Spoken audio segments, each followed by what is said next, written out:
अब छात्र, हाँ, यदि परीक्षा भी बुंदेली में लिखने हैं कोनो क्वेश्चन, अब वो आ तो रहो लेकिन लिख नहीं पा रहे हो, वो अब लिखने हैं तो बुंदेली में तुम पेपर दो। तो जो राष्ट्रीय शिक्षा नीति से जो हमारे बुंदेलखंड के जो बच्चे जो थे वो पहले पिछड़ जाते थे, और राष्ट्रीय शिक्षा नीति आने से आप देखिए कि इसके 2-4 साल में कितने शानदार परिणाम आने वाले, मतलब हर क्षेत्र में। मतलब बुंदेली में भी पढ़ाई हो पे, बुंदेली में पढ़ाई होगी, आप परीक्षा दीजिए बुंदेली में, और बुंदेली में आप पढ़ाइए।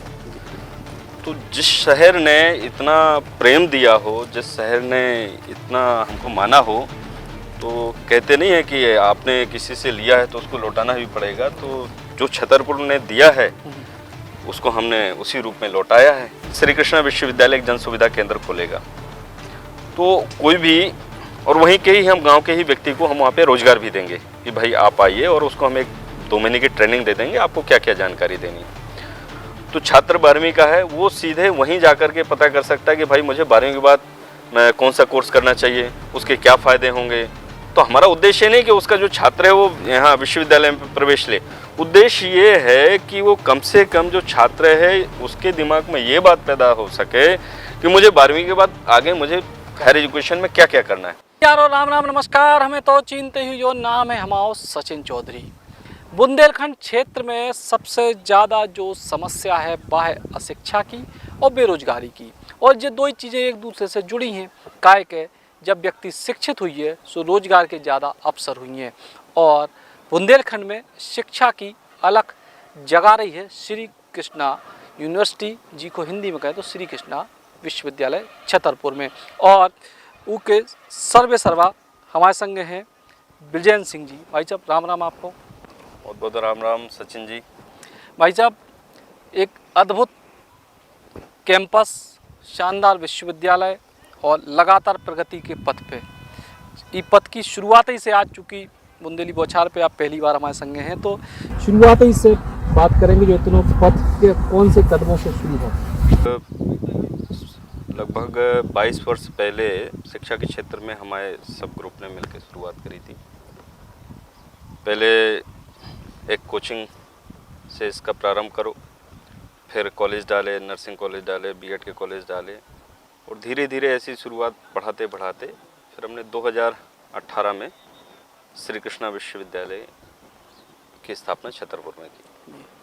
आज का स्टेटस है फिलहाल विश्वविद्यालय को, और कॉलेजेस भी, चूँकि आपके देश के कई हिस्सों में कॉलेज भी हैं, अब स्ट्रेंथ और ओवरऑल स्ट्रक्चर अब श्री कृष्णा विश्वविद्यालय में लगभग सभी कोर्स हैं, जैसे इंजीनियरिंग, जैसे मान लीजिए बीटेक जिसे कहते हैं, pharmacy, B pharma, D pharma, law, BLLB, LLB, BEd, DEd, paramedical के सारे कोर्स हैं।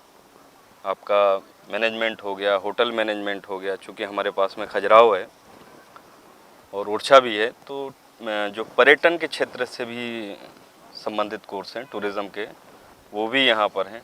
और ऐसे बहुत सारे जो ऐसे कोर्स हम यहाँ प्रारंभ कर चुके हैं, जिनमें सीधे सीधे जो छात्र है या छात्र जो छात्रा हैं, पढ़ाई के माध्यम से सीधे रोजगार या अपना स्वरोजगार स्वयं डायरेक्ट स्थापित कर सकते हैं। तो आज के समय में लगभग सारे संकायों को मिला के लगभग 13,000 विद्यार्थी यहाँ पर अध्ययनरत हैं, छात्र छात्राएं सभी मिलाकर।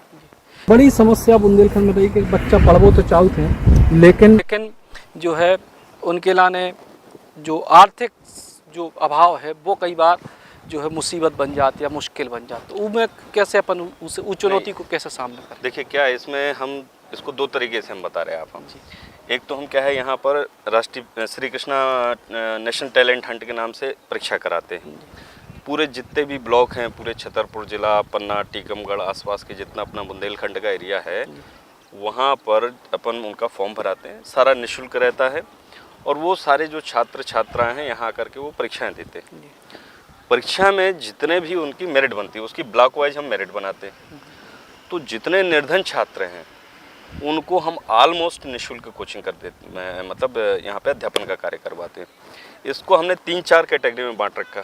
एक, जिनके माँ बाप कोरोना में ख़त्म हो गए हैं, उनके कोई ऐसे गार्जियन नहीं हैं, श्री कृष्णा विश्वविद्यालय उनको निःशुल्क शिक्षा देता है। दूसरा, कोई भी सैनिक परिवार जो है, जो शहीद हो गए हैं, उनके फादर शहीद हो चुके हैं जो सीमा पे लड़ते हुए, उनको श्री कृष्ण विश्वविद्यालय निःशुल्क शिक्षा देता है। जो बीपीएल वगैरह, जो ईएसडब्ल्यू, जो बहुत कमज़ोर छात्र हैं, उनको फीस में जो है डिस्काउंट कर दिया जाता है। और राष्ट्रीय प्रतिभा खोज जो परीक्षा श्री कृष्ण विश्वविद्यालय स्वयं कराता है, इसमें से लगभग 300 प्रतिभागी जो बच्चे निकल के आते हैं, मतलब जो उस परीक्षा को पास करके निकल के आते हैं, उनको ऑलमोस्ट फ्री में एजुकेशन देते हैं। बाकी शासन की सुविधाएं तो है ही हैं, जो हमारे SC ST के बच्चे हो गए, जो OBC के बच्चे हो गए, शासन उनको स्कॉलरशिप भी प्रदान करती है। इस आधार भी बच्चे हैं। तो ये मेरा मानना है कि आज के दिनांक में, आज के इस वातावरण में जो पैसा है वो छात्र के जीवन में बाधा पैदा नहीं कर सकता है पढ़ाई को लेकर के। पढ़ाई को लेकर छात्र के जीवन में बाधा पैदा नहीं कर, लेकिन बुंदेलखंड क्षेत्र में जब आप इतना बड़ा सेटअप लगा तो हम भी चूँकि धरती से बहुत परिचित हैं, चुनौतियाँ तो निश्चित तौर पे आती हैं। हाँ, बहुत कई अद्भुत टाइप की चुनौतियाँ भी सामने आती हैं। तो वे चुनौतियाँ किस तरह की आई? और चुनौतियाँ आती हैं निश्चित रूप से। पहले तो क्या है कि जो अपना ये ज़िला है छतरपुर है, जो जगह है जहाँ पर विश्वविद्यालय है, अब लेकिन काफ़ी सरल हो गए हैं, बहुत कनेक्टिविटी हो गई है, रोड भी अच्छे हो गए हैं, बहुत सारी शासन ने या केंद्र सरकार ने, मध्य प्रदेश सरकार ने ट्रेन्स भी स्टार्ट करवाए हैं, हवाई जहाज़ का भी अभी आवागमन प्रारंभ हो गया है। तो एक तो थोड़ा सा कनेक्टिविटी को लेकर के समस्या है। जो दूर का जो बच्चा है, जो मध्य प्रदेश का बाहर का बच्चा है, तो थोड़ा सा एक समस्या आती है। दूसरी चीज़ जो है प्राध्यापक हैं, तो प्राध्यापक हैं बड़े शहरों में जाना ज़्यादा पसंद करते हैं तुलनात्मक रूप से छोटे शहरों के, क्योंकि उनके अपने बच्चों को पढ़ाई को लेकर के उनकी चीज़ें रहती हैं। लेकिन बुंदेलखंड की जो माटी है वो ऐसी माटी है, ये सारी समस्याओं को सामना करते हुए भी इसमें सफलता के आयाम गढ़े जाते हैं। ये अलग प्रकार की मिट्टी है यहाँ की। तो शिक्षा, एक रोजगार को लेकर आप लगातार काम कर रहे हैं, शिक्षा को लेकर काम कर रहे हैं, लेकिन जब कोई बच्चा इधर से पढ़ाई करके निकल रहा है, उसको तात्कालिक रोजगार मिले, उसको लेके कछु को मतलब अपने जो कोर्सेज के बीच में कछु ऐसे डिजाइन अपन ने करी? नहीं, देखिए इसमें क्या है कि बहुत सारी कंपनियां हैं। अभी जैसे 4 दिन पहले ही हमारे यहाँ पे लगभग 46 छात्र जो हैं, पढ़ते पढ़ते उनको यहीं पे नौकरी, हमने ऑफर लेटर उनके हाथ में दे दिया। ये मैनेजमेंट के छात्र थे और कुछ इंजीनियरिंग के छात्र थे। तो इसमें 3 प्रकार से कार्य होता है। एक तो क्या है, जो हम बहुत सारी जो मल्टीनेशनल कंपनियां हो गई, जो बाहर की कंपनियां हो गई, उनको हमारी जो टीम है उनको बुलाती है कि साहब आप हमारे यहाँ पर आइए और आप हमारे यहाँ पे प्लेसमेंट कीजिए। जो जिन छात्रों को आप सही समझते हैं, मतलब आपके काबिल हैं, तो आप उनको यहाँ से चयनित करके उनको ले जाइए। तो कंपनियाँ आती हैं, तो यहाँ पर छात्र लास्ट सेमेस्टर में ही पढ़ते पढ़ते उनको रोजगार प्राप्त हो जाता है, नौकरी प्राप्त हो जाती है। दूसरा आ जाता है शासकीय सेवाएं। तो शासकीय सेवाएं में जैसे अभी नर्सिंग की बहुत सारी जगह निकली हैं, फार्मासिस्ट की बहुत सारी जगह निकलती हैं, इंजीनियरिंग के क्षेत्र में बहुत सारी जगह निकलती हैं। वो छात्र वहाँ या अध्यापक हो गए, वो छात्र सीधे फॉर्म भर के डायरेक्ट वो स्वतः ही पा लेते हैं। उसका भी प्रतिशत लगभग आप 5 से 10% वो प्रतिशत आप जोड़ लीजिए। तीसरा है कि कुछ छात्र हैं कि वो अपना स्टार्टअप शुरू करते हैं कि भाई हमें स्वरोजगार, मतलब हमें एंटरप्रेन्योरशिप की तरफ जाना है। जैसे मैं उदाहरण के लिए बताऊँ आपको, वो अभी आप देख रहे हैं कि वो हमारे यहाँ एक ये पेड़ जैसा आपको दिखाई दे रहा है। अब ये हमारे विश्वविद्यालय के छात्रों ने बनाया है। अब इसमें क्या है कि यहाँ पे जो भंगार पड़ा हुआ था, जो बच गया था, लोहा सामग्री है, उनने इसको मिल करके इसको एक पेड़ का आकार दे दिया। छात्रों ने किया ये पेड़ का आकार दे दिया। इसमें सोलर पैनल लगा दिए। सोलर पैनल लगाने के बाद वो कह रहे हैं कि साहब यदि किसी को ऐसा बनवाना हो तो हमसे संपर्क करें, इतना हम पैसा लेकर के उसको बना के देंगे। तो वो कहते हैं आम के आम गुठलियों के दाम। उससे आपका जो रद्दी सामान पड़ा हुआ था उसको भी वो सही जगह पे लगा दे रहे हैं और बढ़िया सोलर लाइट भी पैदा कर रहे हैं। आप अपनी मोबाइल चार्ज कर लीजिए, आप अपना लैपटॉप चार्ज कर लीजिए और बढ़िया शाम को जब लाइट नहीं हो तो बढ़िया वो स्ट्रीट लाइट का काम करता है। ऐसे ही जैसे हमारा एग्रीकल्चर विभाग है, उसमें बच्चे ऑर्गेनिक खेती कर रहे हैं। उन्होंने अपने ऐप्स बना रखे हैं कि आपको ऑर्गेनिक सब्जी चाहिए। उन्होंने एक टोकरी नाम के ऐप बनाया है कि आप सीधे उसमें ऑनलाइन ऐप में ऑर्डर कीजिए और आपके घर में ऑर्गेनिक सब्जी पहुंच जाएगी। इसी तरीके से फार्मेसी के कुछ छात्र हैं, उनने भी अपने ऐप्स बना रखे हैं। तो ये 3 तरीके से रोजगार विभक्त हो रहा है। एक डायरेक्ट है, एक इनडायरेक्ट है और एक अपना स्वयं का रोजगार है। तो रोजगार जब इसी तरीके से डेवलप हो रहा हो तो आगे अब विश्वविद्यालय के क्या प्लान है? भोपाल में भी सुनी है एक विश्वविद्यालय अपना शुरू हो रहा हो।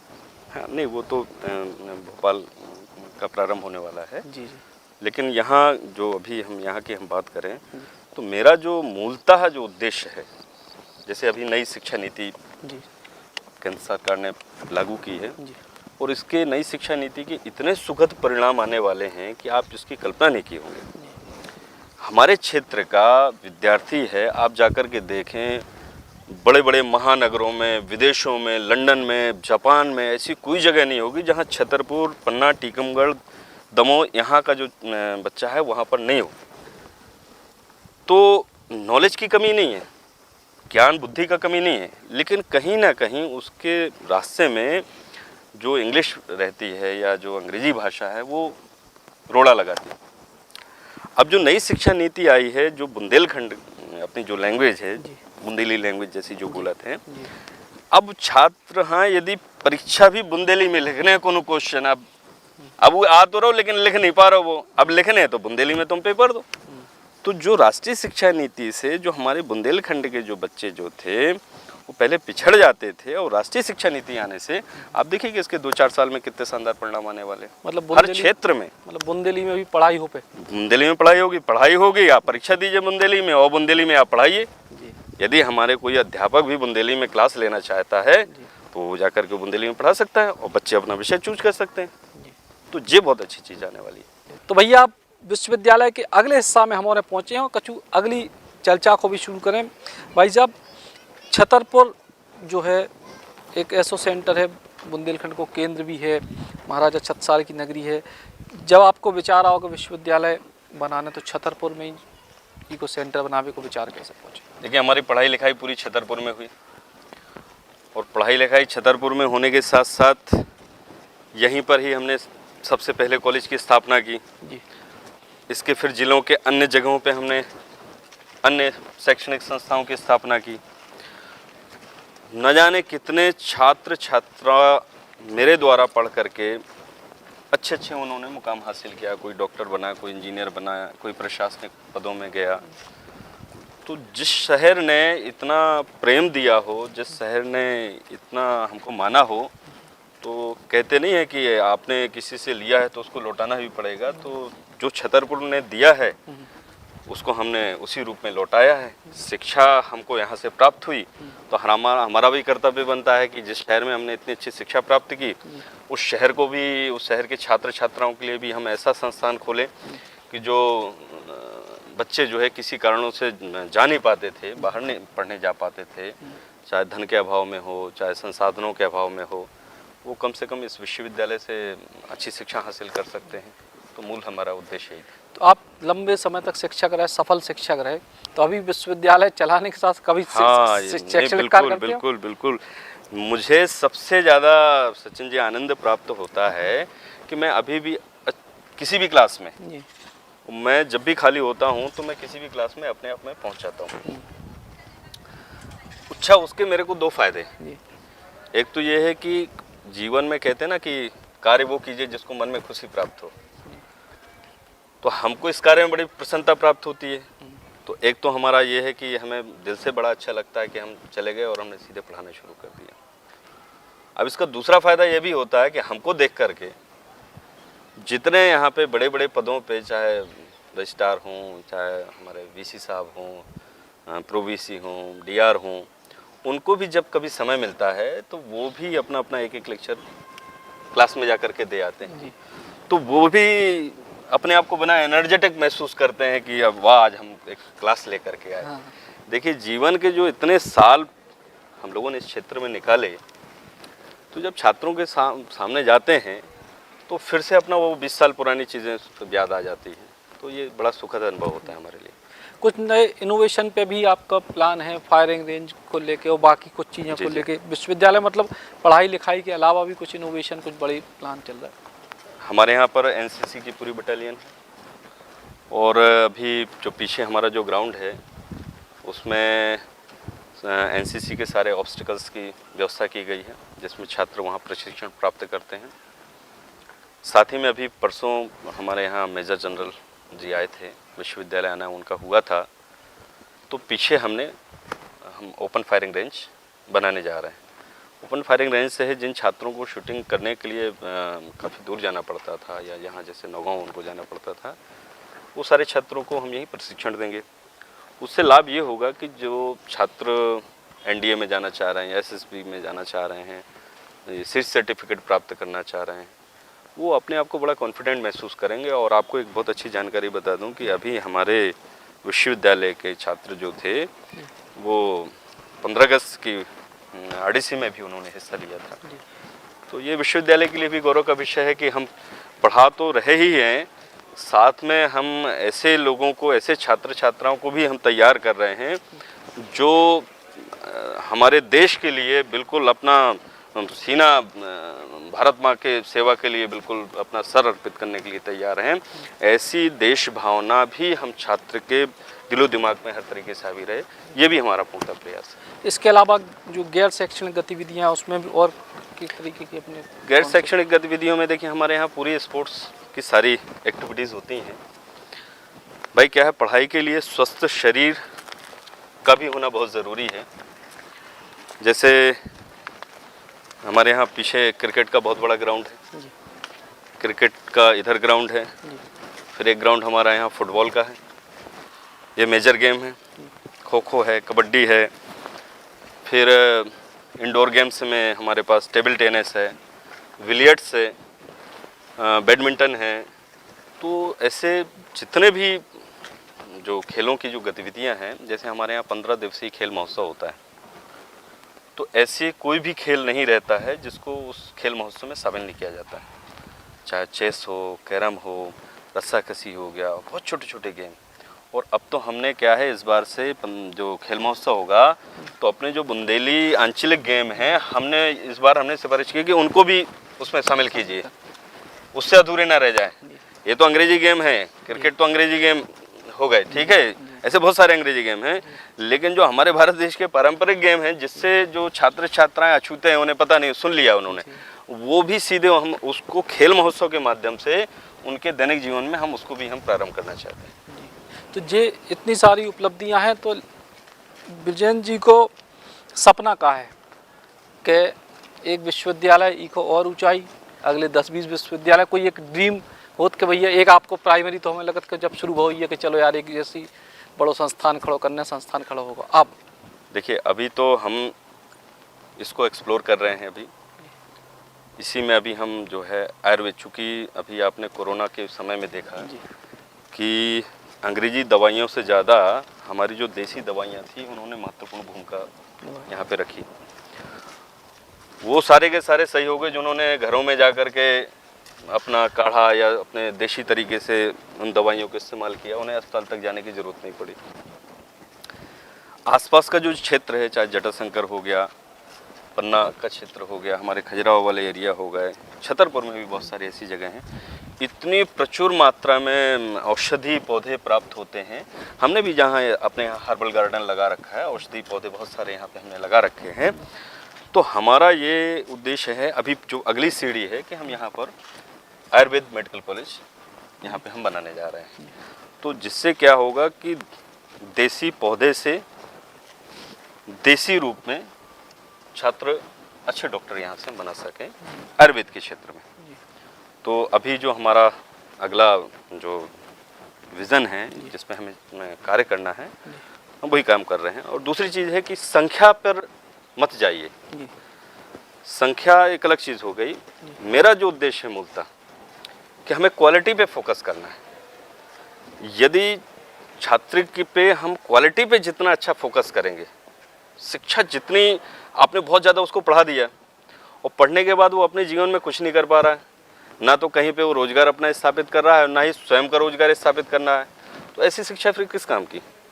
तो मूलतः उद्देश्य जो है कि कोई भी जो छात्र यहाँ से पढ़ के जाए, वो किसी भी कीमत पे वो अपने जीवन में ऐसा ना रह पाए कि यार भाई मेरे पास कोई काम नहीं।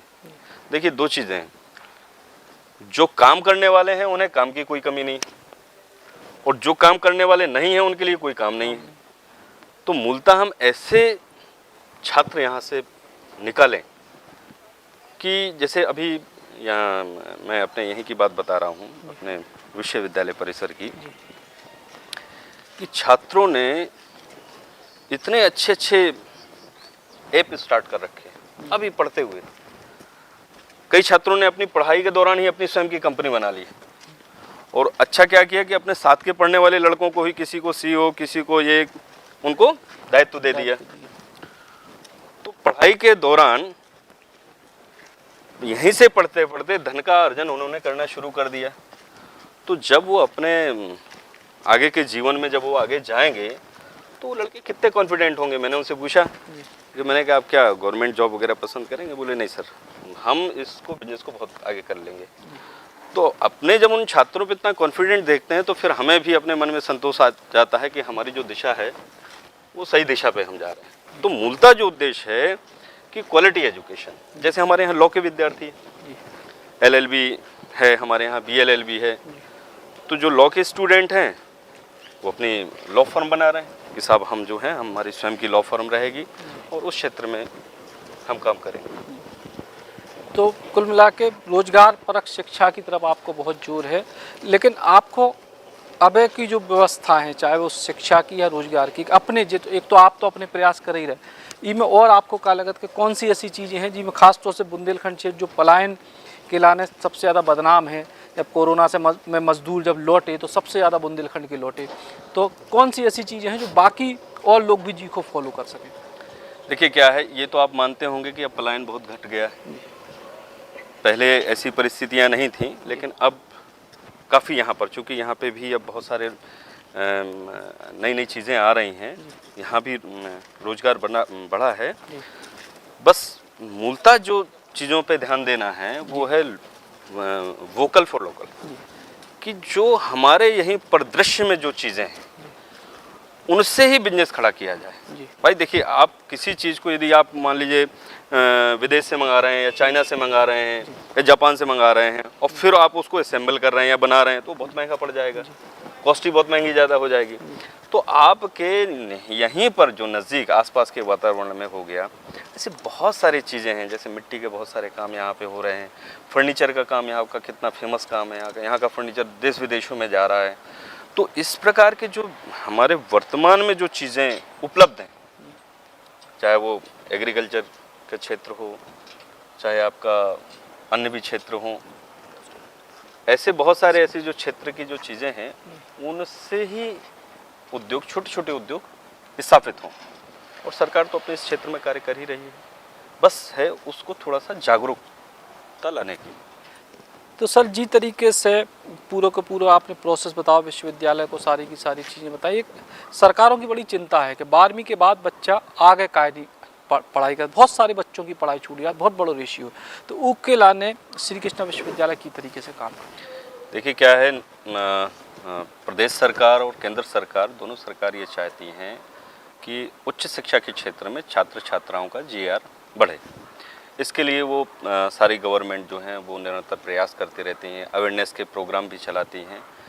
अब जो उच्च शिक्षा के क्षेत्र में जो छात्र जो पीछे रह जाता था, उसके मूलभूत मैं 2 कारणों में आपको मैं बता दूं। एक तो चूँकि मैं इस बुंदेलखंड की अपन चर्चा करते हैं, पहले इस परिदृश्य की अपन बात करें तो जो माता पिता थे, जो गार्जियन थे बच्चों के, पहले तो बाहर उन्हें भेजने में एक उनके मन में डर पैदा होता था कि भाई हमारे जो बच्ची है या बच्चा है बाहर जाएगा, तो सुरक्षा के रूप से थोड़ा सा वो चिंतित रहते थे। दूसरा विषय है कि भाई बाहर जाएगा तो उसका खर्चा ज़्यादा होगा, कमरा किराया लेगा, आएगा जाएगा, तो जाहिर सी बात है उसके पैसा ज़्यादा लगेगा। तो इतना पैसा भी चूँकि अपना जो इलाका है उतना धनवान इलाका नहीं है। और तीसरी चीज़ है कि छात्र को या उनके माँ बाप को ये पता ही नहीं भाई कि हमें 12वीं के बाद करना क्या है। इस कारण से जो खासकर बुंदेलखंड का हमारा एरिया है, उसका उच्च शिक्षा के क्षेत्र में जो GR था वो थोड़ा कम हो जाता था अन्य मतलब जो बड़े शहर हैं आपके भोपाल या इंदौर, ग्वालियर, उनकी तुलना में। तो हमारी जो मूलतः जो हमारा जो ध्यान है, हम उस दिशा में कर रहे हैं कि किसी न किसी माध्यम से इसका GR बढ़ाया जाए।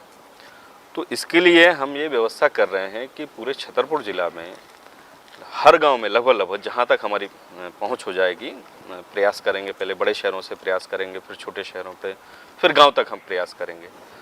तो उसमें श्री कृष्णा विश्वविद्यालय एक जन सुविधा केंद्र खोलेगा। तो कोई भी और वहीं के ही हम गांव के ही व्यक्ति को हम वहाँ पे रोजगार भी देंगे कि भाई आप आइए, और उसको हम 1-2 महीने की ट्रेनिंग दे देंगे, आपको क्या क्या जानकारी देनी है। तो छात्र 12वीं का है, वो सीधे वहीं जा कर के पता कर सकता है कि भाई मुझे 12वीं के बाद मैं कौन सा कोर्स करना चाहिए, उसके क्या फ़ायदे होंगे। तो हमारा उद्देश्य नहीं कि उसका जो छात्र है वो यहाँ विश्वविद्यालय में प्रवेश ले, उद्देश्य ये है कि वो कम से कम जो छात्र है उसके दिमाग में ये बात पैदा हो सके कि मुझे 12वीं के बाद आगे मुझे हायर एजुकेशन में क्या क्या करना है। तो इस तरीके से लगभग छतरपुर के हर जगह पे हम ऐसे श्री कृष्ण विश्वविद्यालय जन सुविधा केंद्र खोलेगा, जिसमें छात्र को वहीं पर उसके जगह पे कहीं आने की ज़रूरत ही नहीं है। उसको जानकारी लग जाएगी कि भाई मैं ये 4 चीज़ें कर सकता हूँ, ये करने के बाद मैं इस क्षेत्र में जाऊँगा, मेरी सरकारी नौकरी इस क्षेत्र में लगेगी, मैं अपना स्वयं का रोजगार स्थापित कर सकूँगा, या मैं कोई अपनी कंपनी बना सकूँगा। तो ये सारी जानकारी हम वहीं पे दे देंगे। एक तरीका ये। दूसरा ये है कि हमारे यहाँ के जो अच्छे प्रोफेसर्स हैं, मतलब सारे जो प्रोफेसर्स हैं, हम उनको जितने भी स्कूल्स हैं हम उनको विजिट पे भेजते हैं। उन स्कूल के जो प्रिंसिपल हैं उनसे हम संपर्क करते हैं कि भाई हमारे जो यहाँ के प्राध्यापक हैं वो आके आपके बच्चों को करियर काउंसलिंग करेंगे। वो अभी हमारा प्रोग्राम चल भी रहा है। वो हमारे यहाँ से जो टीचर्स हैं वो जाते हैं और जो 12वीं की जो क्लास है उनको लिया, और एक करियर हमने एक प्रोग्राम बनाया है कि आप बायोलॉजी का बच्चा है तो इधर जाए, मैथ्स का बच्चा है तो इधर जाए, आर्ट वाला बच्चा है तो ये कर सकता है। फ़ौज में जैसे कई बच्चों को जानकारी नहीं रहती कि फ़ौज में क्या क्या विधाएँ, कैसे एयरफोर्स में कैसे जाएँ, नेवी में कैसे जाएँ, आर्मी में कैसे जाएँ। तो एक हमने अलग विंग वो तैयार कर दी कि उनमें कैसे मर्चेंट नेवी कैसे जाएँ। यहाँ के क्षेत्र को पता नहीं है जैसे। तो 2 तरीके से हम उच्च शिक्षा के क्षेत्र में जीआर को बढ़ाने के लिए 2 तरीके से हम काम कर रहे हैं। वोकेशनल ट्रेनिंग को लेकर भी सुना है कि बड़ा बढ़िया आपने कॉन्सेप्ट डिजाइन करे कहते, जो आपकी बिल्डिंग बनी उनमें भी यहीं के बच्चों को ही बड़ा योगदान है। नहीं, वो उसका ऐसा मैं बताऊं, देखिए क्या है कि पहले तो हमारे यहाँ पे वोकेशनल, चूँकि पूरे जो भारत सरकार है इस समय केंद्र सरकार का स्किल इंडिया आप जान ही रहे हैं, और वोकेशनल में सबसे ज़्यादा फोकस्ड है। हमारे यहाँ पे सारे कोर्सेज हैं, हमारे यहाँ BVOC है, हमारे यहाँ डिप्लोमा है वोकेशनल के।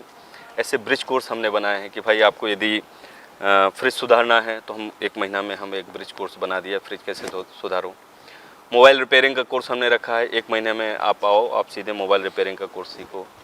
आप ये AC लगा रहता है, AC कैसे सुधारना है, प्लम्बिंग का कोर्स हो गया, ऐसे कारपेंट्री का हो गया, ऐसे ऐसे हमने छोटे छोटे ब्रिज कोर्स हमने बनाए। अब विश्वविद्यालय में जैसे मान लीजिए ईंट लगती, हमने क्या किया, कुछ लोगों को यहाँ पे ट्रेंड किया, ट्रेंड करने के बाद उन्होंने यहीं की मिट्टी से ईंट बनाया और यहीं पे हमने उसको ईंट का इस्तेमाल कर लिया। ऐसे ही हमने फर्नीचर का क्या किया, हमने इकट्ठी प्लाई मंगाई, कुछ बच्चों जो यहाँ ट्रेंड कर रहे थे उनको एक टीम बना के ऐसे हमारा फर्नीचर भी तैयार हो गया। ऐसी बहुत सारी चीज़ें हैं। तो हम क्या है कि देखिए, पढ़ाई के साथ साथ जब तक प्रैक्टिकल नहीं होगा तब तक आपका कॉन्फिडेंस लेवल डेवलप नहीं होगा। तो पढ़ो भी, प्रैक्टिकल भी करो, पैसा भी कमाओ और बाहर जा कर के अपना नाम भी कमाओ। तो वोकेशनल के क्षेत्र में हम जितने छोटी छोटी, देखिए आप यहाँ पर कोई गाड़ी का मैन्युफैक्चरिंग तो हो नहीं सकता है क्योंकि अभी इतने संसाधन है नहीं है। फिर भी हमने क्या किया कि आप बहुत बड़ी गाड़ी नहीं बनाओ, आप इलेक्ट्रिक व्हीकल बनाओ। इलेक्ट्रिक का जो है वो सामान लेकर के और हम उसको असेंबल करेंगे, असेंबल करके आप स्कूटी बना लीजिए। बहुत सारी ऐसी चीज़ें हैं इलेक्ट्रिकल व्हीकल्स की, उसके हमारी ये वर्कशॉप पीछे हमारी बन गई है, उसमें हम ये तैयारी आगे, मतलब नेक्स्ट हमारा कार्यक्रम यही है कि हम इलेक्ट्रिक व्हीकल्स जो है वो छात्र छात्राओं के द्वारा बनाएंगे। कंप्यूटर असेंबलिंग का भी हमने कोर्स करवाया। आप सामान लेके आइए, बढ़िया उनको असेंबल करके और उसमें आपका कंप्यूटर बढ़िया नया बन के तैयार है। और वही हम उनसे ले भी लेते हैं कि आपको बाहर भी बेचने की ज़रूरत नहीं है, जैसे लैब में लगना ही है, इतनी सारी लैब बनी हुई हैं, आप बनाइए, हम ही आपसे ले लेंगे। ऐसे वेल्डिंग का होता है। अब मान लीजिए फर्नीचर बनना है, बहुत सारा फर्नीचर बनना है, लगता ही रहता है। तो अपन ने क्या किया कि बाहर से ही जो ट्रेंड लोग हैं उनको बुलाया, 10-15 दिन की ट्रेनिंग दी, वो सीख गए।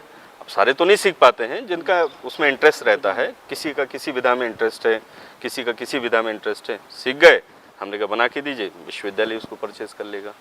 तो इस तरीके से सोचना ये है कि पढ़ाई भी, धनकार्जन भी, और यहाँ से आप कॉन्फिडेंस लेके जाएंगे ताकि बाहर अपने आप किसी भी रोजगार को स्थापित कर सके। तो स्किल के क्षेत्र में हम बहुत अच्छा कार्य कर रहे हैं। एक आखिरी सवाल के, शिक्षा के क्षेत्र में प्राइवेट जहाँ भी निजीकरण की बात आती तो कहीं ना कहीं फिर क्रेडिबिलिटी और भविष्य के लाने असुरक्षा का भाव कई बार बच्चों के मन में होता। क्रेडिबिलिटी को लेके प्राइवेट विश्वविद्यालय के तौर पे या बाकी जो भी अपने संसाधन चल रहे हैं उसमें आप की तरीके से लोगों के भरोसे के जीत भी खिलाने सबसे ज़्यादा का जरूरी है? नहीं, अब तो देखिए हमारे जो जितने रूल्स रेगुलेशन है, जिस रूल्स रेगुलेशन में गवर्नमेंट यूनिवर्सिटी की स्थापना होती है उसी रूल्स रेगुलेशन में हमारी प्राइवेट यूनिवर्सिटी की स्थापना होती है। हम तो ये कहेंगे, मैं किसी की मैं आलोचना नहीं कर रहा हूँ, लेकिन हम ये कहेंगे कि हम बहुत अच्छे तरीके से, चूँकि शासन नो डाउट है वो अपने तरीके से आगे बढ़ेगा, लेकिन हम उनके बहुत अच्छे तरीके से हम यहाँ पे क्वालिटी को ज़्यादा हम फोकस कर सकते हैं, क्योंकि यहाँ पर क्या है कि संसाधनों की हमारे पास कमी नहीं रहती है और सोच अच्छी रहती है, सभी की सोच अच्छी रहती है कि भाई शिक्षा के क्षेत्र में सभी अच्छा कार्य करें। लेकिन मैं यदि अपनी व्यक्तिगत बात कहूँगा तो हम लोग इतना प्रयास करते हैं, स्वयं आगे मेन फ्रंट पे जा कर के प्रयास करते हैं कि छात्र वहाँ से ना करके हमारे यहाँ को प्रेफर करते हैं। भाई प्राइवेट यूनिवर्सिटी या प्राइवेट कॉलेज को आदमी क्यों प्रेफर करता है? इसीलिए माँ बाप प्रेफर करते हैं ना कि भाई वहाँ जाएंगे, वहाँ छात्र की अच्छी पढ़ाई होगी, नहीं तो फिर तो ये क्यों सर्वाइव हो भाई। इसीलिए तो सर्वाइव होते हैं ना, उनके दिमाग में ये चीज़ है कि हम वहाँ जाएंगे तो हमें वहाँ क्वालिटी एजुकेशन प्राप्त होगी। तो यदि आपने क्वालिटी एजुकेशन को आपने फोकस कर लिया कि हमें बहुत अच्छी शिक्षा देनी, तो डेफिनेटली जो है छात्रों का जो है वो आपकी तरफ रुझान ज़्यादा रहेगा। और यही रीज़न है कि हमने इतना अच्छी एजुकेशन पे फोकस किया कि हमारे बहुत सारे डिपार्टमेंट पे हैं कि हम उसमें एंट्रेंस परीक्षा कराते हैं। अभी जैसे हमारे लॉ डिपार्टमेंट हो गया, फार्मेसी में हो गया, हम एंट्रेंस परीक्षा कराएंगे, इसके बाद हम एडमिशन दे रहे हैं। 15 दिन में ही हमारी पूरी सीटें भर जाती हैं। तो यदि क्वालिटी एजुकेशन देंगे तो स्वाभाविक सी बात है कि छात्रों का विश्वास भी बढ़ेगा। यहाँ पढ़ते हुए उन्हें नौकरी प्राप्त हो रही है, अन्य जगह पे उन्हें वो चीज़ प्राप्त नहीं हो रही है, तो निश्चित रूप से हमको वरीयता ज़्यादा छात्र देगा। तो बिरजेंद्र सिंह जी से बहुत सारी ज्ञानवर्धक रोचक जानकारी भी हम सबको मिली और ई के संगे उनके विश्वविद्यालय के जरिए जो शिक्षा के क्षेत्र में बुंदेलखंड में बड़ो काम कर रहे हैं उसकी भी पूरी जानकारी हम सबको मिली और हमारे दर्शकों तक यह जानकारी पहुंच रही है। उम्मीद यही करें कि बुंदेलखंड में शिक्षा और रोजगार के लाने वे बेहतर प्रयास करें, जिसे हमारे सब लोगन के बुंदेलखंड इलाके की बेहतरी में वे अपनों जो योगदान आज दे रहे हैं आगे भी और बेहतर योगदान दे पावें। छतरपुर से सचिन चौधरी, बुंदेली बौछार के लाने। होटल रॉयल पैलेस सागर बुंदेलखंड का सबसे शानदार वेडिंग डेस्टिनेशन, बड़ा ग्राउंड और सागर का सबसे बड़ा बैंकेट हॉल। अपनी खुशियों को बनाए खास। होटल रॉयल पैलेस जहाँ पे है 45 लग्जरी रूम्स, आकर्षक AC banquet hall, pure veg स्वादिष्ट व्यंजनों के लिए कोहिनूर रेस्टोरेंट, कॉर्पोरेट जगत के लिए conference meeting hall, birthday party, kitty party को बनाए यादगार, स्विमिंग पूल और रेस्टोरेंट एंड डायमंड बार यानी रिफ्रेशमेंट का द्वार और बच्चों के लिए गेम जोन भी।